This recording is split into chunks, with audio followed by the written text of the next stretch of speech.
So hey, okay, hi everyone.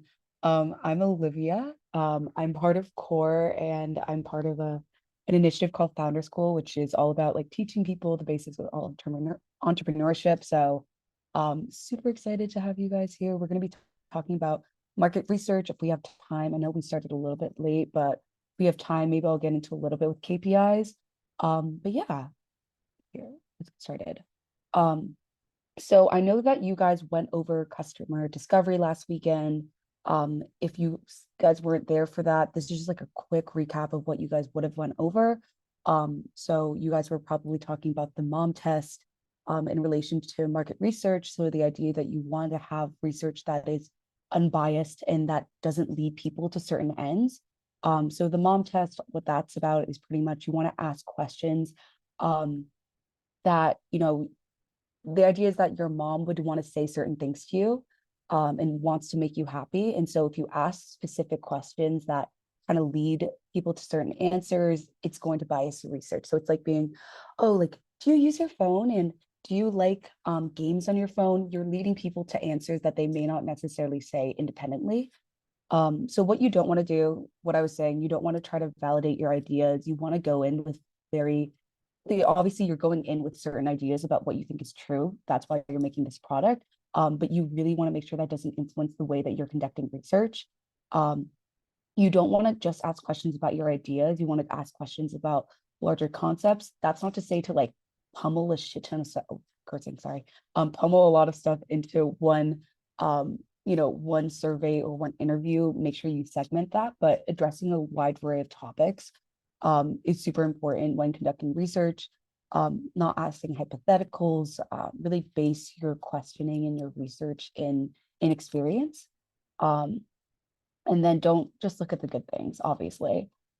Your ideal customer, and these are really intuitive things, they're willing to pay, they keep on coming back, they communicate with you, maybe to a lesser degree, that's important. Obviously, you want them to communicate with you, but that's like not the most important thing.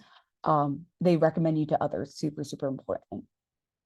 Um, so yeah, today we're going to get into competitive analysis, market research and market sizing, things along those nature.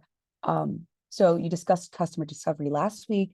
So you have an idea of how to identify larger issues within your business or how to understand your industry better, and really pinpoint the crux of what you're doing.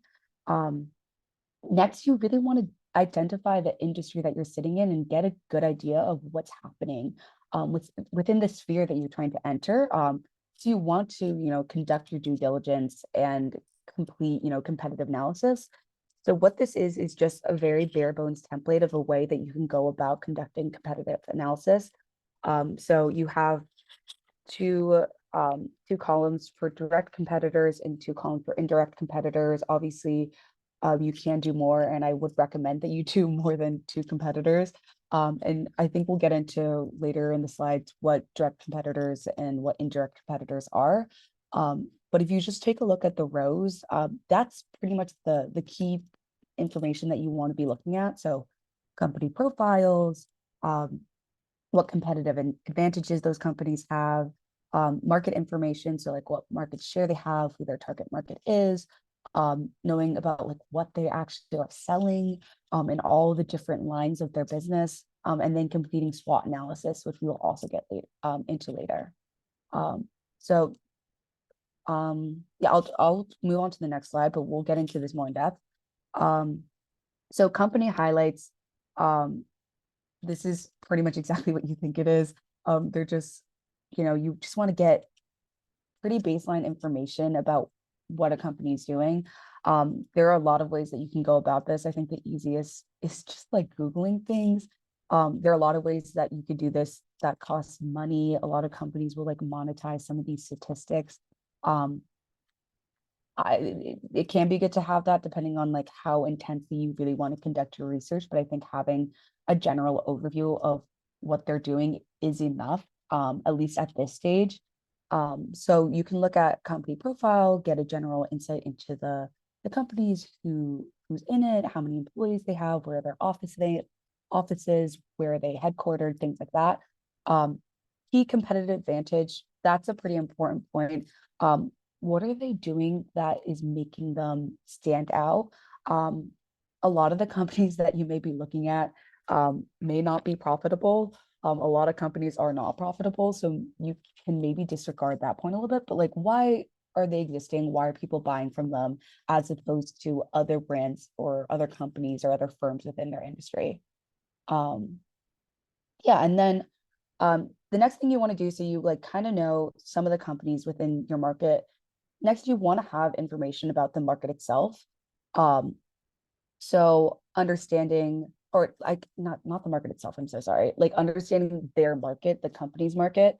So obviously like you kind of should have an idea of the market itself, and we'll get into that later, but having an idea of like who specifically within the market they are selling to. Um, so like their target market, which is like the group of consumers or companies that the product is aimed towards. And so there are a lot of different ways that you can think about this. You can think about this in terms of like general demographics. So women of a certain age in a certain region, um, people who have certain jobs, people like certain types of companies. Um, it becomes pretty clear when you do the research, and it's really dependent on what type of company you're trying to start.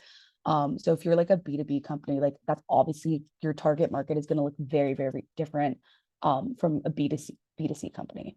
Um, Market share is the proportion of the market controlled by the company. I think there are usually statistics on that in a company highlight. If not, you can just do some like back of the envelope math on like how large your industry is and like how many units they're selling. And you can kind of get a sense of like what their market share is. And then market strategy is really just like marketing, advertisement, promotional material, things like that. Like how are they selling their product? And then product information, like I'll be brief with this slide because it's like super intuitive. Like you should know what they're doing. You should know what they're selling.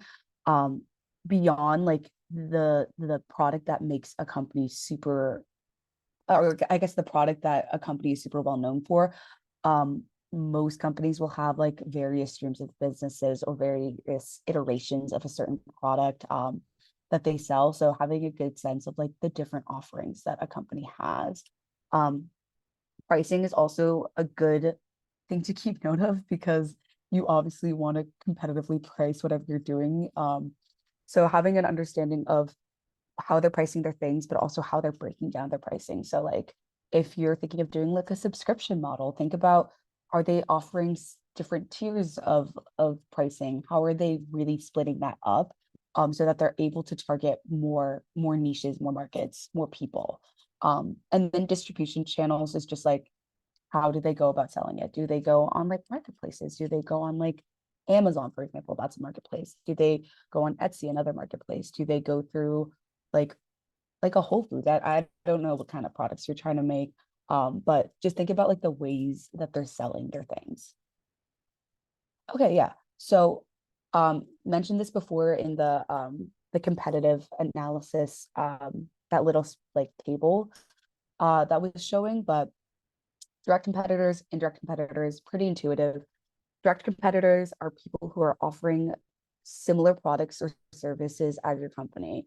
So think of it as like if I'm selling coffee, then maybe my direct competitor would be like Starbucks.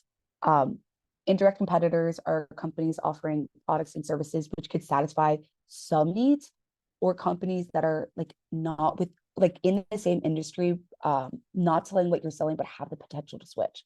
So I'll give an example for both. Like if we're sticking with my like coffee example, my indirect competitor would probably be another like a bakery that doesn't sell coffee. So it's any like company that kind of fulfills the same niche as you. So like I'm selling food, I'm like filling people's hunger. So like a McDonald's is kind of doing the same thing, right? Like they are feeding people. Um, and then for companies that are not in the same industry but have the potential to switch, the way that I always think about this is like for a credit card company, say you're like Bank of America, think of any other like fintech company or any company that has the potential to issue credit, but are not currently doing it. That's your indirect competitor. So that's someone who like has the resources and has the consumer base to switch into your industry, but have not yet done that. So like, I don't know if Venmo has a credit card, but like assuming it doesn't, like Venmo is a really good example of that.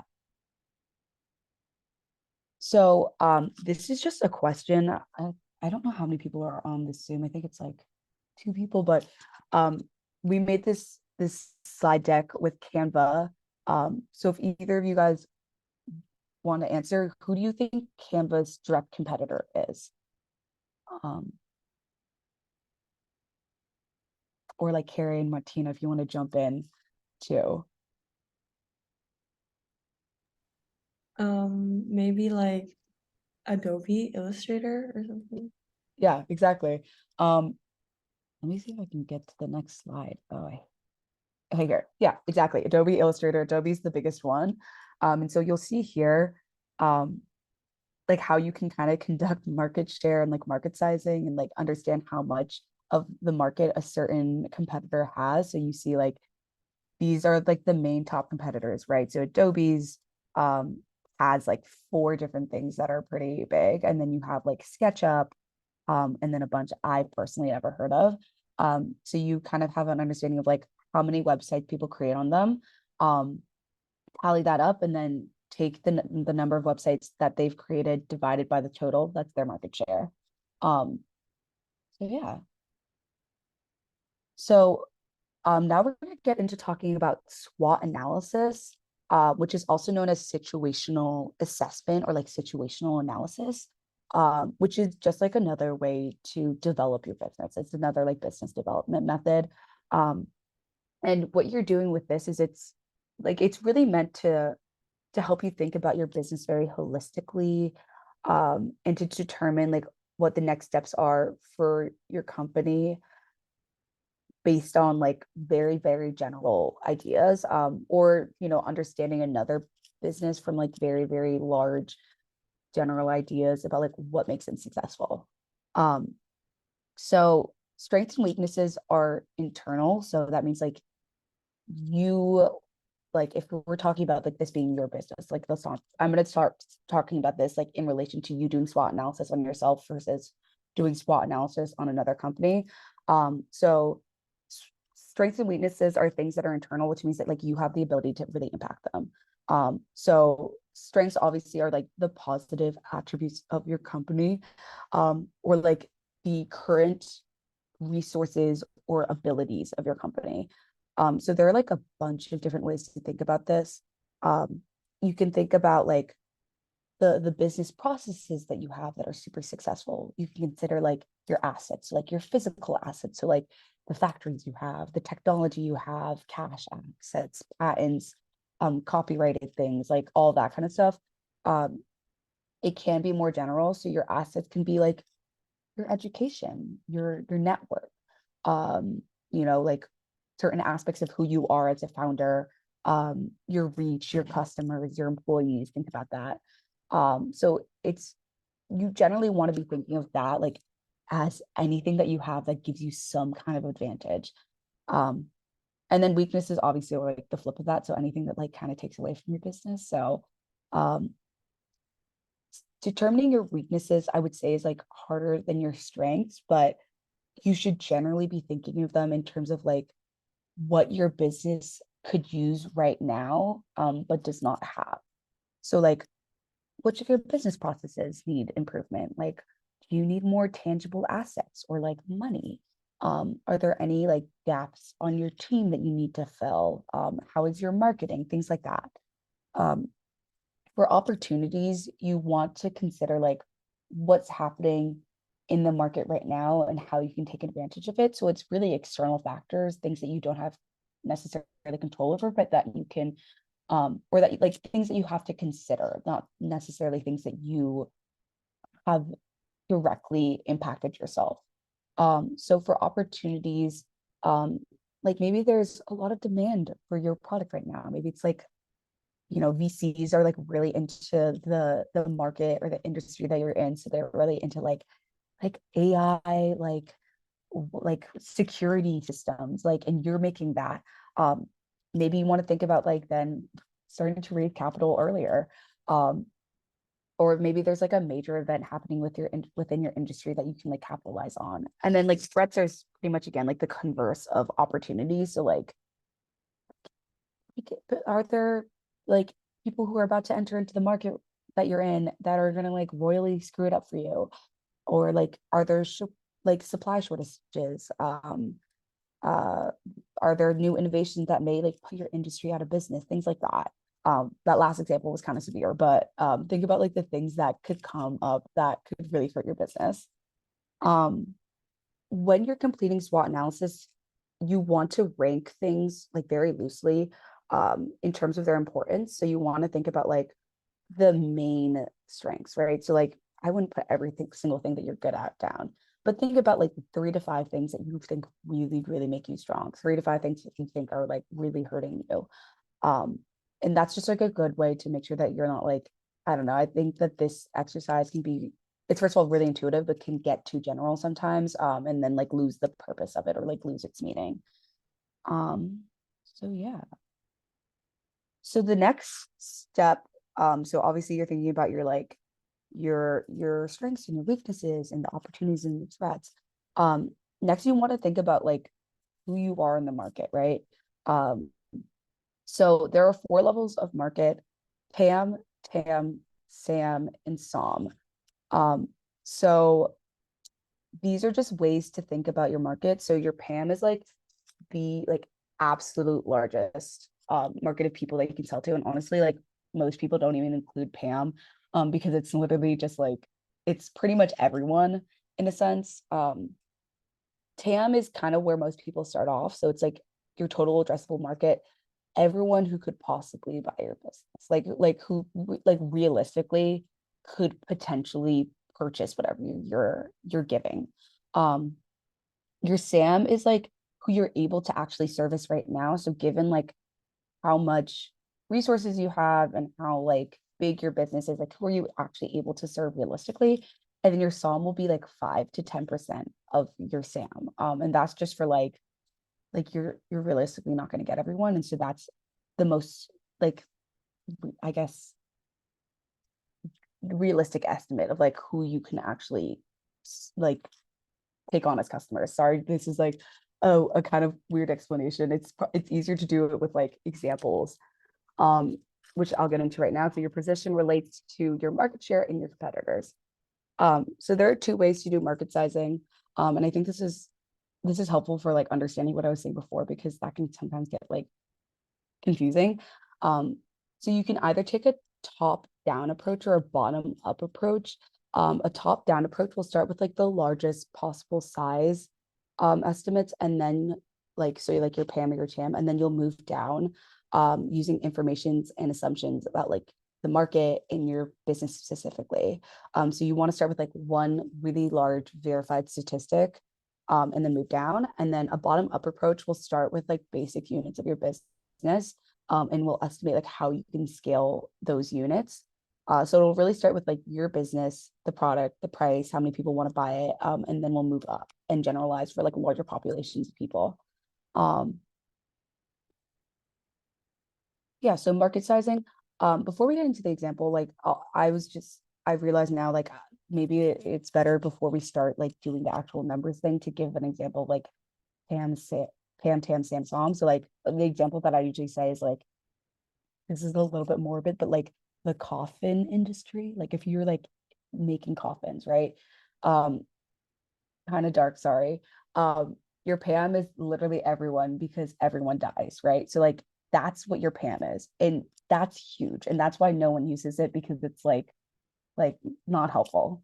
Um, your TAM, like let's say I am a coffin business in the United States, then it would be like people in the United States, right? Like it takes your PAM and kind of makes it a little bit more specific and a little bit more realistic about like who is everyone that I can like address. Your SAM is who you're realistically able to address right now. So like let's say my distribution capabilities, my manufacturers, my industry are in inventory, sorry, my inventory only allows me to address 25% of people in the United States. That's my SAM. And then my SOM is 5 to 10% of that, or honestly what I think is like 1 to 10% of that. 10% is on like the higher end, in my opinion. Um, so yeah, this is another example with some like actual numbers to it. So also another kind of weird example, but let's say you're like super passionate about maternity leggings. It's like your thing. And you are really trying to revolutionize the game. And you're gonna sell these to everyone. So taking a top-down approach, right? You want to think about your potential addressable market would be like women, right? Like, or people who can get pregnant. From there, you want to think about like your TAM, which would, probably be like mothers or people who have given birth. Um, and then we can also like specify that into like people who have given birth in the United States, right? I think that's the step that I usually like to think about adding in like regionality. Um, and then finally, the people that will want your product right now. So who are you currently able to service? I think this is the example that we give like, oh, wait, let me rephrase that. We give maternity leggings because it's really easy to see your SAM. So it's like people who are currently pregnant, right? Like no one who is like not pregnant right now is serviceable for you. Like you're servicing people who are currently pregnant. And then from there, you're taking your SOM. So it's like 5 to 10% of that. So you can kind of see these are just like some random statistics. So like 166 million women in the United States, that's your TAM. 50% are mothers, 20% are currently pregnant, then you get it. For your bottom up approach, um, so you want to start about thinking about your like units. So let's say we're assuming that a typical consumer will buy like 2 pairs of leggings. Um, so you're selling your leggings for like $30. So each consumer will average about $60 worth of value for your company. Um, then let's think about it this way. Like let's say you do a survey on women in New York about like how much they would want to buy your product. So you you find that you can reach 25,000 women in New York, right? Let's say that you send out this huge survey, you get the results back. Um, and it says that you can service about 25,000 women in New York City are interested in your product. That means that you're servicing about like, I don't know the exact statistic. I want to say that's probably like 0.5% of your market, right? Or 0.5% of the market in New York City. And then from there, you can scale that. So, if you take New York City, that's like 8 million people, scale it up to all women in the world, you have a general statistic about how many people you're able to service. So that's your bottom up. And generally, bottom up is more monetarily based. Um, like you'll see examples if you search this up after, because this is confusing.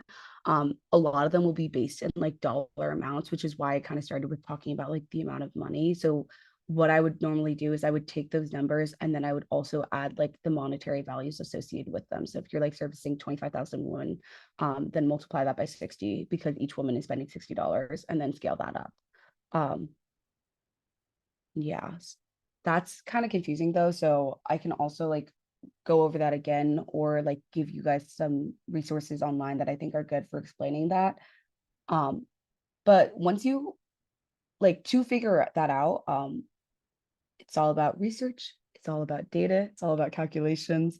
Um, so these are some sites that we recommend people start at to get those statistics. So for like I was saying, for like a top-down approach, you want to start with like one large verified statistic and then move down from there. And so these are some good sites to do it. I personally have used Statista for a lot of my work. It is paid, but you can get a certain number of free like statistics within a month. So like before you start playing around with that, maybe think about like what you're actually looking for before you click on the article. Like think, do I really need this one? Because I think it's only like 3 or 5, unless you have the larger subscription. Um, a lot of the other ones I personally have not used. I've used CB Insights, but I have not used Passport or Euro Monitor International, but those I believe are for um, obviously like international statistics. So if you want things that are about other countries. that are not the United States. I think a lot of these other ones are more like will have more statistics about like the US. And then the one on the top right, IBIS World, also another resource that people have used. I personally have not, but all of these are like very reputable sources. And so if you're taking statistics from here, obviously they recommend that you like cross-reference everything that you do, but you should have like some, you shouldn't be worried that like these statistics are false in any way. Um, yeah, I'm gonna Again for this. I just wanted to know if Columbia offers a subscription to any of these platforms. Yeah, I do not think they do. I would be super surprised if they did. Um, I know for I'm almost certain, I'm not going to say I know for a fact that there is no one for Statista. Um, yeah, I honestly don't really know that. Though I will say, like, I feel like I don't know, Carrie or Martina, if you have any thoughts on like the ability for like petitioning to get certain resources for students. Like I bet that you could probably go to like some person in the business school and ask them about this. But I don't have that many insights to that. I'm so sorry. Yeah, I don't think Columbia offered any subscription to all of these resources. I feel like Columbia has been like really strategic about like the subscription in general. So yeah, we're on the same boat. So I'm sorry. What I will say is something that has helped me is, and this may not work for like really, really large businesses, but like I think a good way to get statistics is reaching out to people. Sometimes they'll just send it if you send them an email, like a very nicely worded email, or like people in your network can sometimes get it for you. So like a lot of times like people at my work will just send an email to someone that they know and ask if there's any way that they can get certain statistics. And that's more for if you want to do research on like a specific company. Though sometimes you can like reach out to these like larger like information databases and they may be able to help you. Um, and yeah, I'm gonna skip the case study just because, yeah, I'm just gonna skip the case study. This is like all very intuitive stuff, like Uber's total addressable market is the transportation market. Or actually that would be more their oh no, that would be their TAM. Yeah. Oh, I always like to include this because I think it's funny. This is taken from Uber's first slide deck. And like obviously times have very much changed. Like if anyone in a VC saw this slide deck, they'd probably be like, well, what is this person doing? But it kind of gives you like a sense of like, people just kind of start things. And like I know that like many of us are perfectionists and we want to put everything that we put out, we want it to be like amazing and stellar and revolutionary. But like sometimes you just have to like really throw yourself out there. The rest of this pitch deck is incredibly funny to me. But like not funny, but like it's just nice to see, in my opinion, honestly. So you can see like the potential outcomes that they listed, like realistic success is get 5% of the top US cities, right? Worst case scenario, they remain a 10 car, 100 client service in San Francisco. So Uber started out as um like a limousine service that like rich people or companies could rent from. So that's how they started. Obviously, like they very much pivoted and they really iterated their product. And so I'm assuming that that was talked about in your last session, but um I think just something to again highlight the idea that like your idea will change and that you should not be scared of that. Because like look what happened to Uber. Um, so yeah. This is some Uber SWOT analysis. You can take a look quickly, but like I think with SWOT analysis, it's not the most helpful thing for other businesses. Like obviously I think you should conduct it and just like do your due diligence on it. But a lot of this stuff is like super intuitive. And if you sit down and think about it for like 10 to 15 minutes and do research on it for an hour, you'll get it. I think SWOT analysis is way more helpful when you're doing it for yourself. But that's just like my personal take on it. This is the second case study that we're going through. Again, just because like we're four people, I don't want to like make us do this, but like if you think about like Reddit and their market size and their SWOT analysis, so Reddit's total market can be seen as the total number of users on the internet. But the majority of their users are men between the ages of 19 and 29. So that gives you like a sense of like what I was talking about before with understanding like your target market, like Reddit's target market are men between the ages of 19 and 29. So because they're like a B2C, a lot of theirs will be about like demographics, like the demographics of their consumers.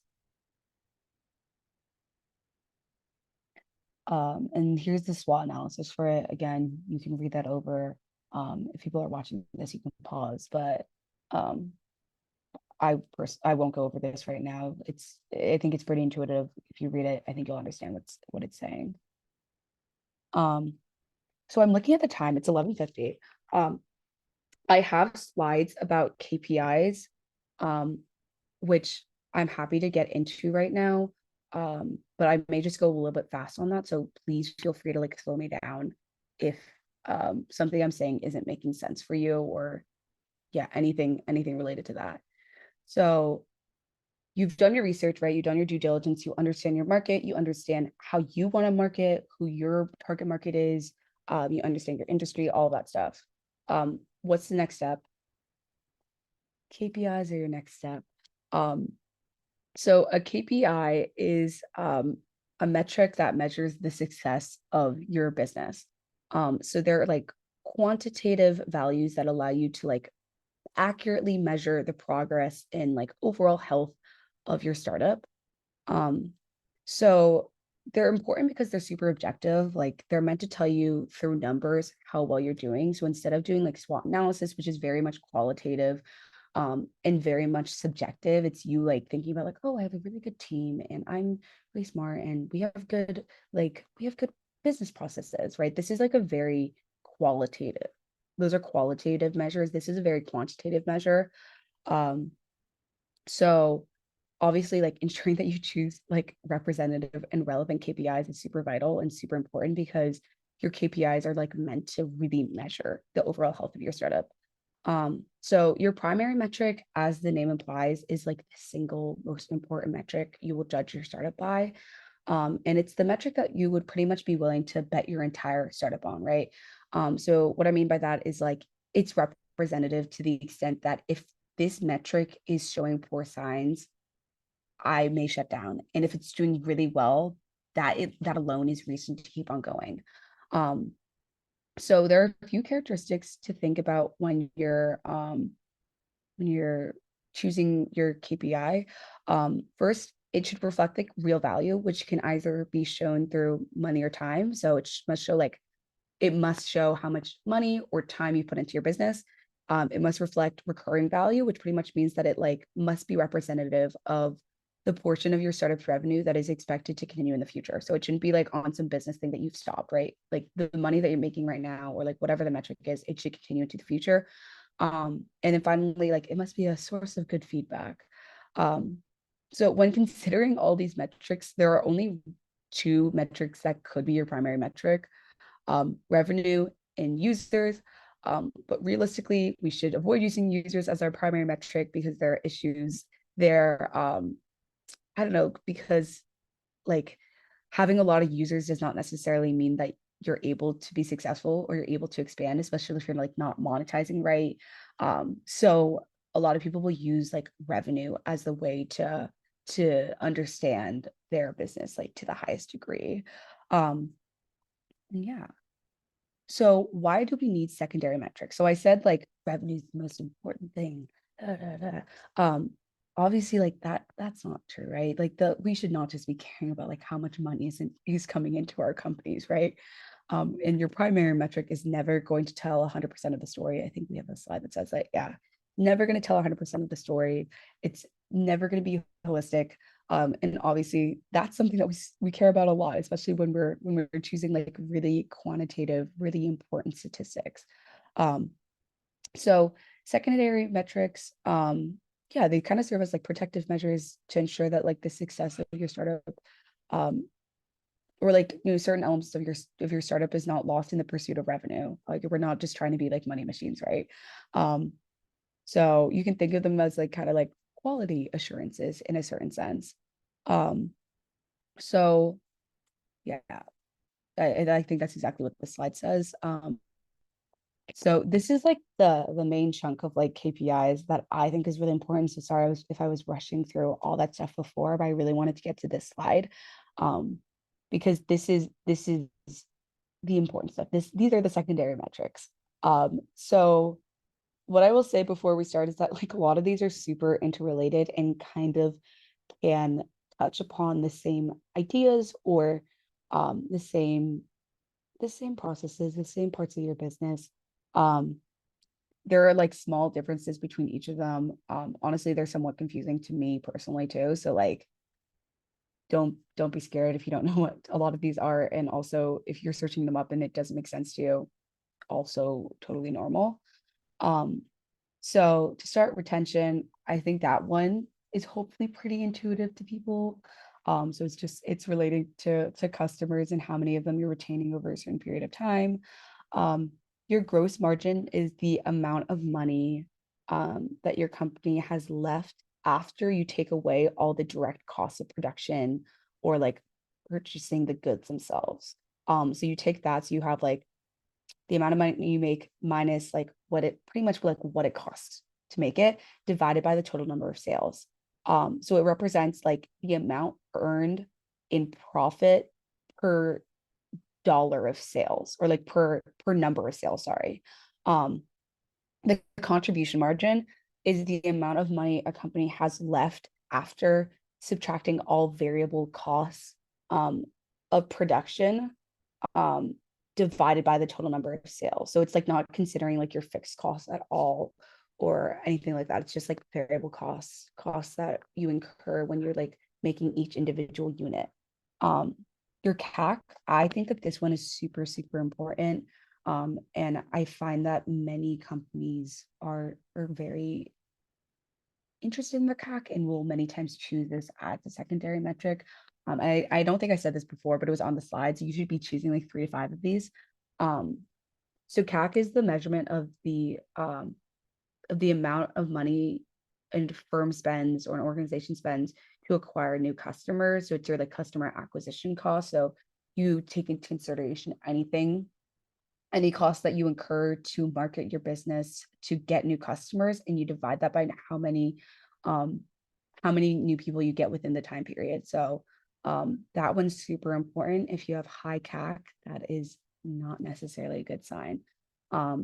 You want to make sure that like it's not that expensive to get a new customer, right? Your average variable cost is like the variable cost per unit of the product. It's like very econ-y. If you've taken econ class, it's like the average like changing cost of the product, I guess, to make each unit. So your net promoter score or NPS, the likelihood that a user would recommend your company to a friend. This one is less quantitative in my opinion because it is acquired through market research and surveying and interviewing. So like how you find your net promoter score, generally speaking, is like you survey 1,000 people and you say, okay, you've heard about my product or you're a user of my product. How likely are you to recommend it on a scale of 1 to 10 or like 1 to 5, with 5 being most likely and 1 being least likely? And then you take the average of that and that's your net promoter score. So like super like quantitative, but more subjective. Searches submitted, add to cart, conversion rate. I think those are all fairly intuitive. That's just like things that you can find by like doing like Google Insights, things like that. So having understanding like how many people have searched you up, how many people have added your product to cart. So like that's like generally speaking, obviously, like how many people have like thought about purchasing your product in a very tangible sense, and then the amount of people that like move from add to cart to purchasing, that's your conversion rate. And then your revenue churn rate is the percentage of monthly recurring revenue a company loses from downgrades, cancellations, or non-renewals.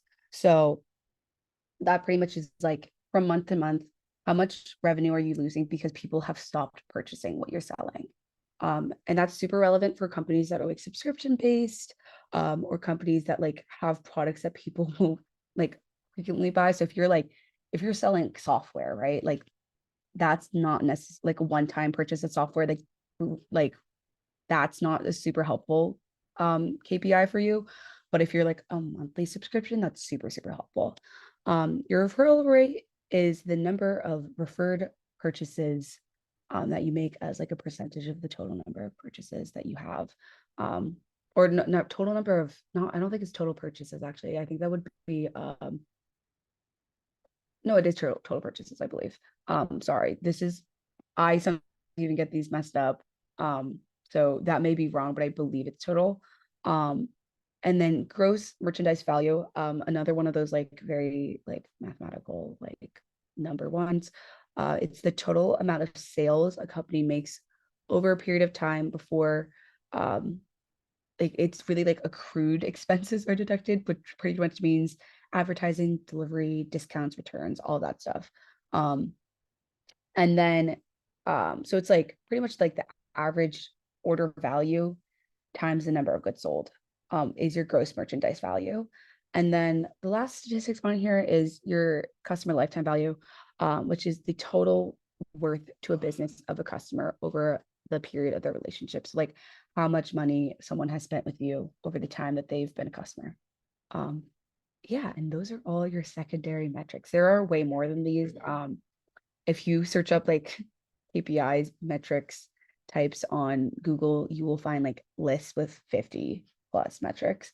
My recommendation is that you should try to choose metrics that are different from one another. So like I would not just choose like gross margin, gross merchandise value, and like contribution margin, right? Those are all related to like how much money you're making minus a different cost, whether that be like variable or accrued or something like that. So may not be the most helpful and may not give you the most holistic approach to your business.